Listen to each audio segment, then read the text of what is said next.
कहानी की शुरुआत में हम थियो नाम के एक शैतान लड़के को देखते हैं। वो वीडियो गेम का लालच देकर अक्सर अपना होमवर्क दूसरों से करवाया करता। घर में भी सामने से नहीं पाइप पे चढ़कर खिड़की से अपने कमरे में घुसता। एक दिन थियो केला खाते हुए छत पर गया और उसने छिलका अचानक नीचे फेंका। तभी एक पोर्टल खुला और केले का छिलका हवा में गायब हो गया। थियो को जब छिलका नीचे गिरने की आवाज नहीं आई तो उसने पीछे मुड़कर देखा। वो कंफ्यूज हो गया और नीचे जाकर चेक किया कि छिलका तो नहीं है यहाँ पे। अब थियो ने अपना रोलर स्केट नीचे फेंका और फिर दोबारा से वही हुआ, वो भी हवा में गायब हो गया। अब थियो की हैरानी और बढ़ गई। उसने एक पत्थर नीचे फेंका और पत्थर भी गायब हो गया। अब वो अपने बड़े भाई ऑस्कर को इस पोर्टल के बारे में बताने गया। उन दोनों के माँ बाप नहीं थे तो अब वो अपनी दादी के साथ रहते थे। खैर इस वक्त ऑस्कर उससे बहुत नाराज था क्योंकि थियो ने उनकी माँ की लिखी हुई कुछ किताबों के पन्ने फाड़कर पेपर रॉकेट बना दिए थे। थियो ने बताने की कोशिश की कि उसे टाइम पोर्टल मिल चुका है, लेकिन ऑस्कर को लगा कि थियो उसका मजाक उड़ा रहा है। दरअसल उनकी माँ अचानक ही कहीं गायब हो गई थी। जहाँ एक तरफ थियो सोचता था कि वो किसी के साथ भाग गई,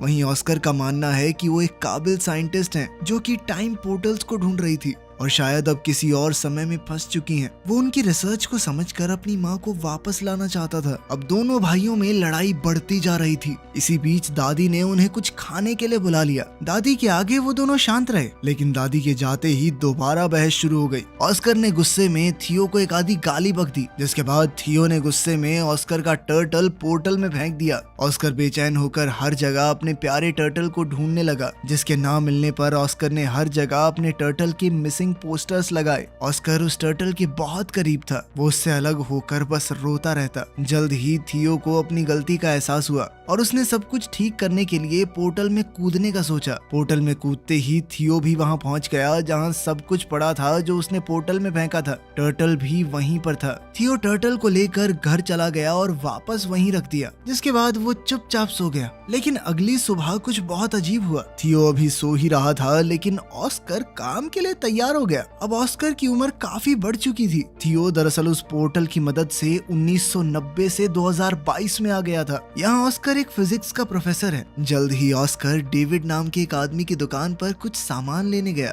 कुछ देर बाद इस दुकानदार की बेटी एलिना भी वहाँ आ गई। डेविड और एलिना काफी समय से अच्छे दोस्त हैं। डेविड बचपन से एलिना को पसंद करता था, बस कभी कह नहीं पाया। एलिना का डाइवोर्स हो चुका था और अब वो 2 बच्चों की माँ थी, लेकिन ऑस्कर के मन में अब भी उसके लिए प्यार था। एलिना ऑस्कर की यूनिवर्सिटी में ही इंग्लिश प्रोफेसर है। घर पर थियो उठा और ऑस्कर को ढूंढने लगा। उसने टर्टल को उठाया और दादी के पास गया। दादी अब काफी बूढ़ी हो चुकी थी और वो थियो को पहचान नहीं पाई। जब ऑस्कर ने थियो को देखा तो वो चौंक कर बेहोश हो गया। जब ऑस्कर को होश आया तो उसने पूछा कि क्या ये सच में तुम ही हो थियो? थियो भी कंफ्यूज हो गया। उसने ऑस्कर से पूछा कि तुम कौन हो और मेरा नाम कैसे जानते हो? ऑस्कर ने बताया कि मैं तेरा बड़ा भाई हूँ, और कौन? अब थियो ये देखकर हैरान रह गया कि तू एक दिन में इतना बड़ा कैसे हो गया बे? थोड़ी बातचीत के बाद उन्हें समझ आया कि थियो किसी तरह 2022 में पहुंच चुका है। उनकी बात उस वक्त के बारे में हुई जब ऑस्कर थियो पर गुस्सा था मॉम के नोट्स फाड़ने के लिए। थियो ने ऑस्कर को अपनी माँ की वो रेड ड्रेस वाली तस्वीर दिखाई।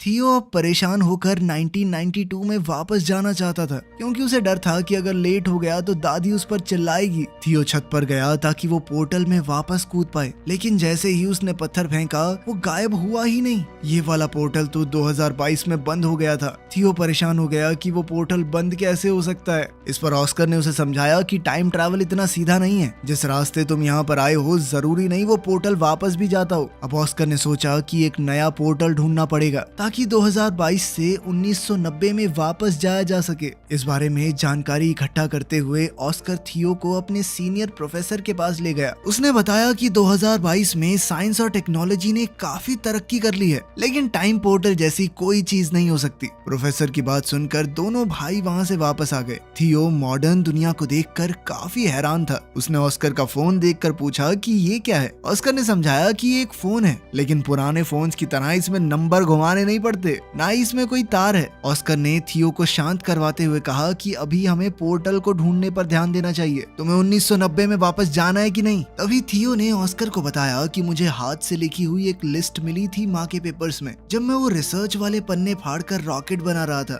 मैंने तुम्हें परेशान करने के चक्कर में वो डिक्शनरी में छुपा दी थी, हो सकता है उसमें कुछ मिल जाए। उन दोनों ने दादी से उस डिक्शनरी के बारे में पूछा तो दादी ने बताया कि उसने वो डेविड को दे दी थी। अगले दिन वो सुबह उठे तो ऑस्कर ने बताया कि वो डेविड से मिलने जा रहा है और थियो को चुपचाप घर पर रहने को कहा कि कहीं जाइयो मत। लेकिन थियो चुपचाप घर से बाहर निकलकर एक बड़े से मॉल में पहुंचा। मॉल में गैजेट्स को देखकर थियो एकदम हैरान हो गया। खास तौर पर उसने वीआर हेडसेट को इस्तेमाल करते हुए गलती से उसे तोड़ दिया। फिर ऑस्कर को वहां बुलाया गया जिसे सारे नुकसान की भरपाई करनी पड़ी। ऑस्कर ने थियो को बात न सुनने के लिए डांटा और फिर वो दोनों डेविड के डिपार्टमेंटल स्टोर में गए वो डिक्शनरी ढूंढने के लिए। डेविड ने बताया कि उसने डिक्शनरी घर पर रखी है। तभी वहाँ एलिना आई। थियो बहुत हैरान है कि एलिना बड़ी होकर इतनी खूबसूरत कैसे हो गई। तभी एलिना ने पूछा कि ये बच्चा कौन है, इसे मेरा नाम कैसे पता। इस पर ऑस्कर ने झूठ कह दिया कि ये मेरे कजन का बेटा है। ऑस्कर ने किसी तरह बात बदली और फिर एलिना ने दोनों को अपने घर में बुलाया जहाँ उसका बेटा बेटी वीडियो गेम खेलने में बिजी थे। थियो इन वीडियो गेम्स को देखकर बहुत इम्प्रेस हो गया और एलिना के बेटे जेन के साथ खेलने लगा। ऑस्कर को वो लिस्ट डिक्शनरी में मिल गई तो उसने थियो से कहा कि अब घर चलने का वक्त हो गया है। लेकिन थियो को वीडियो गेम खेलने में इतना मजा आ रहा था तो एलिना ने कहा कि थोड़ी देर खेलने दो इसे, मैं इसे खुद तुम्हारे घर छोड़ने आ जाऊंगी। लेकिन खेलते हुए एलिना के बच्चों ने थियो का मजाक उड़ाना शुरू कर दिया क्योंकि उसे आज के वीडियो गेम्स का कोई आइडिया ही नहीं था। ये लोग तो टाइम भी एलेक्सा से पूछते हैं।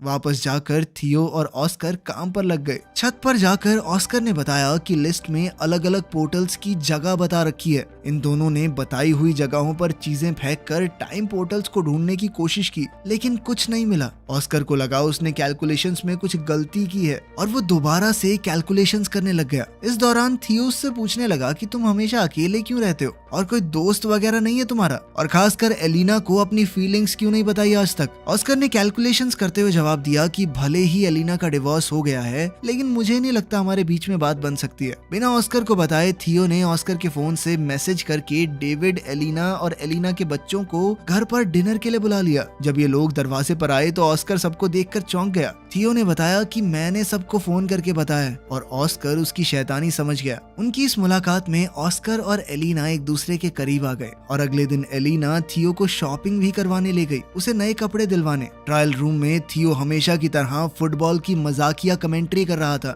उसकी ये हरकत एलिना को याद आ गई और वो पहचान गई कि ये ऑस्कर का छोटा भाई थियो है। उसने थियो को गले लगाया और पूछा कि इतने साल गायब होने के बाद भी तुम्हारी उम्र क्यों नहीं बढ़ी। थियो ने बताया कि मैं एक टाइम पोर्टल में कूद गया था जिसकी मदद से वो सीधा 1990 से यहाँ पहुंच गया 2022 में। एलिना को विश्वास तो नहीं हो रहा था लेकिन उसके सामने जीता जागता सबूत था। एलिना ने कंफर्म करने के लिए ऑस्कर से पूछा। ऑस्कर ने पत्थर को छत से नीचे फेंका और इस बार पत्थर उछलकर ऊपर आ गया जिससे पता चला कि टाइम पोर्टल वहां है। ऑस्कर ने समझाया कि टाइम पोर्टल 3 तरह के होते हैं। पहली तरह के पोर्टल से सीधा ट्रैवल किया जा सकता है एक समय से दूसरे समय में। दूसरी जगह का पोर्टल पता नहीं आपको कहाँ ले जाकर पटक दे। और तीसरी तरह का पोर्टल बहुत खतरनाक होता है क्योंकि वहां से बाहर नहीं निकला जा सकता। थियो पहली तरह के पोर्टल का इस्तेमाल करके 2022 में पहुंचा है और अब उन्हें सही पोर्टल ढूंढना होगा जिससे थियो को वापस 1990 में भेजा जा सके। अब इन लोगों ने रोजाना रिसर्च करना शुरू कर दिया और एलिना का रोज वहां आना ऑस्कर को अच्छा लगने लगा। वो अकेले में खुशी से नाचने लगा। अब दोनों ने मिलकर सही पोर्टल ढूंढना शुरू किया। एलिना थियो को वापस 1990 में भेजकर कुछ ज्यादा खुश नहीं थी क्योंकि बीते हुए कल को बदलने से शायद उनका फ्यूचर भी बदल जाए। हो सकता है उसके बच्चे कभी पैदा ही ना हो। वो अपने बच्चों से बहुत प्यार करती थी लेकिन ऑस्कर ने उसे वादा किया कि थियो के वापस जाने से तुम्हारी जिंदगी पर कोई असर नहीं होगा। वो पूरी कोशिश करेगा कि एलिना की जिंदगी के साथ कोई छेड़छाड़ ना हो। अब वो लोग सोच में पड़ गए कि किस तरह ऐसा कुछ किया जाए कि दोनों टाइमलाइन जैसी हैं वैसी ही रहें। अब थियो ने दिमाग लगाया और अपनी माँ के लिखे हुए कोऑर्डिनेट्स को क्रैक करने के लिए उसने एलिना के बच्चों की मदद ली क्योंकि अगर वो उनकी मदद से बीते हुए कल में जाएगा तो ये पक्का हो जाएगा कि वो फ्यूचर में पैदा होंगे क्योंकि अगर वो ना होते तो वो कभी पास्ट में पहुंच ही ना पाता। अब तीनों ने मैप का इस्तेमाल करके एक बीच का रास्ता ढूंढा जो थियो के हिसाब से एक टाइम पोर्टल है। उसकी मदद से वो 1990 में वापस जा सकता है। एक्साइटेड होकर थियो ने बीच के पानी में छलांग लगा दी और ना चाहते हुए भी ब्रेंडा और नेथन को उसके साथ कूदना पड़ा। किनारे पर पहुंचते ही वो सब हैरान रह गए क्योंकि वो शहर जहाँ से वो आए थे वहाँ अब सिर्फ पहाड़ थे जिससे ये पता चला कि अभी वहाँ पर शहर बसा ही नहीं है। मतलब वो पास्ट में तो पहुंच चुके थे लेकिन बदकिस्मती से 1990 की बजाय ये लोग और भी पीछे 1949 में आ चुके हैं। अब एक अनजान जगह पर फंसे हुए वो तीनों ये समझने की कोशिश कर रहे थे कि आखिर उनके साथ हुआ क्या। दरअसल इन तीनों ने दूसरी तरह के पोर्टल का इस्तेमाल किया था जो उन्हें किसी भी रैंडम समय में पहुंचा देता है। वहीं 2022 में परेशान एलेना ने ऑस्कर को फोन करके बताया कि थियो और दोनों बच्चे गायब हैं। ऑस्कर ने बताया कि शायद उन्हें 1990 वाला पोर्टल मिल गया है और अब ऑस्कर और एलेना को भी उन्हें वापस लाने के लिए वहां जाना होगा। 1949 में इन तीनों के पास ना तो पैसे हैं, यहाँ पर उनका फोन भी काम नहीं कर रहा और तो और अब तीनों बच्चे भूख से भी परेशान थे। तभी ब्रेंडा और नेथन ने दिमाग लगाया कि हम अपने गैजेट्स का इस्तेमाल करके एक mind reading magic show perform कर सकते हैं। नेथन थोड़ा दूरी पर बैठ गया और ब्रेंडा ने अपनी आंखें बंद कर ली। थियो एक बोर्ड पर नाम लिखकर सामने खड़ा हो गया। अब वायरलेस ईयरफोन्स का इस्तेमाल करके नेथन ने नाम पढ़कर ब्रेंडा को बताया और लोगों को लगा कि ये जादू है। लड़की बिना देखे नाम कैसे बता रही है, इसके पास जरूर कोई शक्तियां हैं। ऑडियंस बहुत खुश हुई और सब तालियां बजाने लगे। इससे उनके पास पैसे तो आ गए, लेकिन जल्द ही पुलिस ने ये सब देख लिया। पब्लिक में बिना परमिशन ऐसा कुछ काम करने की मनाही थी। थियो ने जैसे ही पुलिस को आते देखा,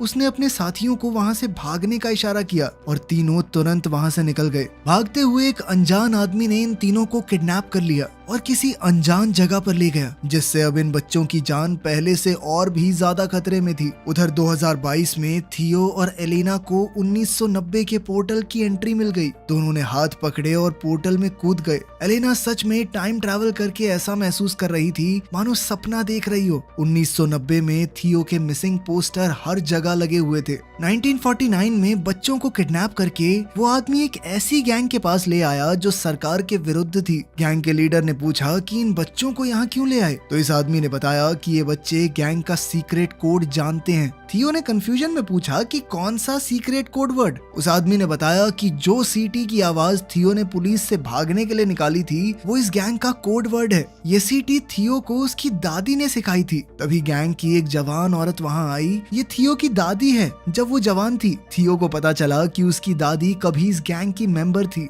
यहीं से उन्होंने वो सीटी बजानी सीखी है और उनसे थियो ने किसी को बताया नहीं कि ये उसकी दादी है, क्योंकि सब उसे पागल समझते। लेकिन वो इस औरत के गले लग गया। ये गैंग गवर्नमेंट के खिलाफ है, लेकिन लोगों की भलाई के लिए काम करती है और उनका इन बच्चों को कोई नुकसान पहुंचाने का इरादा नहीं था। इसीलिए वो तीनों अभी के लिए वहाँ सेफ हैं। दूसरी तरफ 1990 में ऑस्कर और एलेना बच्चों को ऑस्कर के घर में ढूंढ रहे थे, लेकिन वहाँ तो कोई भी नहीं था। अचानक उन्हें किसी की आवाज आई और दोनों कबर्ड में छुप गए। ये छोटा ऑस्कर है जो थियो के खो जाने के दुख में रो रहा है। फ्यूचर से आए ऑस्कर को ये देखकर बहुत दुख हुआ।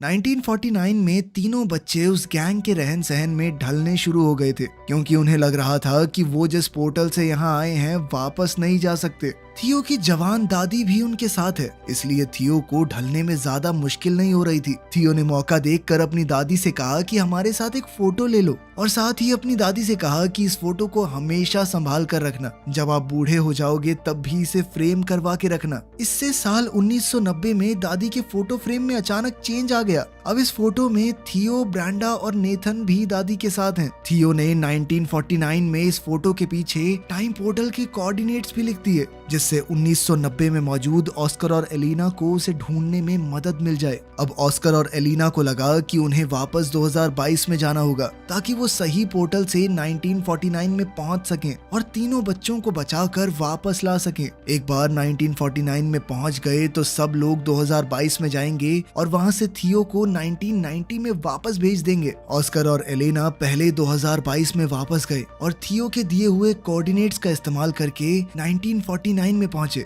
वहां थियो ने दादी की गैंग के मेंबर्स को बताया कि उसका भाई ऑस्कर उसे लेने आएगा, इसलिए दो लोग पहले ही वहां खड़े थे। दादी की सिखाई हुई सीटी जब इन लोगों ने बताई तो उसका रिस्पॉन्स ऑस्कर ने वैसी ही सीटी बजा कर दिया, जिसके बाद ऑस्कर और एलेना को दादी की गैंग के पास ले जाया गया। एलेना अपने बच्चों को ठीक हालत में देखकर बहुत खुश हुई, लेकिन थियो अब वापस नहीं जाना चाहता था। उसे अब 1949 में ही अच्छा लग रहा था। ऑस्कर को यह सुनकर बहुत बुरा लगा। उसने थियो से कहा कि माना भाई हम दोनों लड़ते हैं, लेकिन इसका मतलब ये तो नहीं कि एक दूसरे से प्यार नहीं करते। वो नहीं चाहता उसका छोटा भाई उसे छोड़कर चला जाए। ऑस्कर ने कहा कि तेरे जाने के बाद मैं कितना समय तुझे याद कर करके रोया हूँ, तू सोच भी नहीं सकता। तभी वहाँ उनकी यंग दादी आ गई। ऑस्कर उसे देखकर हैरान था लेकिन कुछ बोला नहीं। अब इन सबको 2022 में वापस जाने का टाइम पोर्टल ढूंढना है, इसलिए गैंग का एक आदमी उन्हें गाड़ी में छोड़ने जा रहा था। ये आदमी और कोई नहीं बल्कि ऑस्कर और थियो के दादाजी हैं। जल्द ही उन्हें 2022 में वापस जाने का पोर्टल मिल गया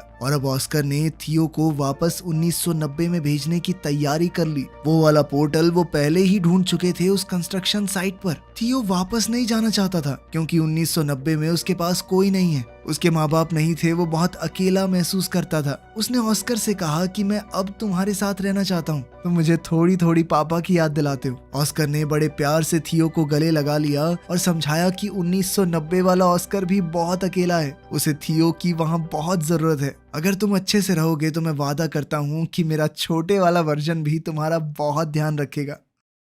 ना चाहते हुए भी थियो 1990 में चला गया, जहां उसके वापस आने से ऑस्कर की खुशी का ठिकाना ही नहीं रहा और उसकी दादी ने भी उसे बहुत प्यार किया। जब थियो से पूछा गया कि वो कहाँ था तो उसने दादी को एक झूठी कहानी सुना दी कि उसे एक गैंग ने किडनैप कर लिया था। थियो के जाने से परेशान और कंफ्यूज्ड अब ऑस्कर भी इस बात पर भरोसा करने लगा कि शायद उनकी माँ सच में उन्हें छोड़कर चली गई है और फ्रस्ट्रेट होकर माँ की किताबों को उसने फेंकना शुरू कर दिया। लेकिन थियो ने वहाँ आकर अपने टाइम ट्रैवल की पूरी कहानी ऑस्कर को बताई। उसने ऑस्कर को 2022 का फोन भी दिखाया। ऑस्कर को उसकी कहानी पर पूरा भरोसा तो नहीं हुआ, लेकिन फोन देखने के बाद वो की बात को झुकला भी नहीं पाया। दोनों भाइयों ने अब कभी भी टाइम पोर्टल का इस्तेमाल ना करने का फैसला किया और वर्तमान समय में खुश रहने का वादा भी। अब 2022 में दोनों भाई एक साथ हैं और जैसे ही घर की घंटी बजी, थियो ने ऑस्कर का मजाक उड़ाते हुए कहा कि तुम्हारी गर्लफ्रेंड एलेना आई होगी। थियो ने ऑस्कर से कहा कि अब तो अपने मन की बात बता दे उसे, डाइवोर्स भी हो गया उसका। थियो ने जानबूझकर ऑस्कर को पहले ये सब नहीं कहा क्योंकि अगर वो ऐसा कर देता तो एलिना के बच्चे कभी पैदा ही ना होते और एलिना की जिंदगी पूरी तरह बदल जाती, जो उसने वादा किया था कि वो नहीं बदलेगा। लेकिन अब बिल्कुल सही वक्त था, बच्चे भी पैदा हो चुके, डाइवोर्स भी हो गया। ऑस्कर ने जैसे ही दरवाजा खोला तो एलेना बाहर ही खड़ी थी और यहाँ से इनकी जिंदगी को एक नया मोड़ मिल सकता है। अब आखिर में सीन बहुत ही पुराने वक्त का दिखाया जाता है। एक पोर्टल खुला और उसमें से एक औरत निकली। ये वक्त बहुत पुराना है और लोगों को साइंस के बारे में कुछ भी नहीं पता। ये औरत कोई और नहीं बल्कि थियो और ऑस्कर की माँ है। दिखाया जाता है कि वो एक साइंटिस्ट है तो वो लोगों को साइंस के बारे में पढ़ाने लगी, जिससे फ्यूचर में बहुत ज्यादा बदलाव आ सकता है। यहीं पर कहानी खत्म होती है। तो आपके हिसाब से क्या थियो को अपने भाई को पहले ही मना लेना चाहिए था कि लड़की से बात कर ले? हो सकता है उसका कभी डाइवोर्स ही ना होता और वो खुशी खुशी रहने लगते। कमेंट्स में जरूर बताना। मिलते हैं अगली वीडियो में।